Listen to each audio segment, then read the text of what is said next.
अजितदादांना सोबत घेऊन भाजपने स्वतःची ब्रँड व्हॅल्यू कमी केली अशी टीका आरएसएसकडून केली आहे. मला वाटतं राजकारणामध्ये चढउतार हे येत असतात आणि त्याच्यामुळे एवढ्या फास्ट त्याचं विश्लेषण करणं योग्य ठरणार नाही.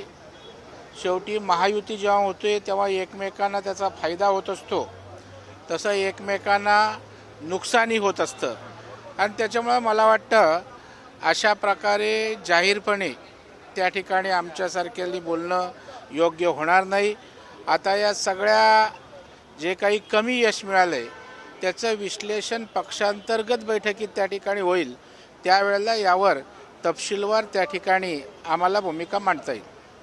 भागवत हे सरसंघ चालक आहेत आणि त्याच्यामुळं भारतीय जनता पार्टीचं पालकत्व किंबहुना पितृत्व मातृतुल्य संस्था आहे आणि ज्यावेळेस ते एखादं वक्तव्य करतात, भूमिका घेतात, ती निश्चितच त्या ठिकाणी पक्षासाठी मार्गदर्शक, कार्यकर्त्यांसाठी मार्गदर्शक असते आणि निश्चित पक्षश्रेष्ठी असतील, केंद्र सरकार असेल, या विषयामध्ये गांभीर्यानं लक्ष घालून योग्य ती भूमिका घेतील.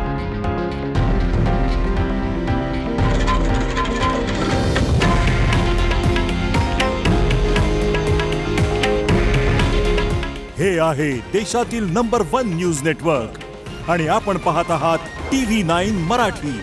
काळजी तुमची, हित महाराष्ट्राचं.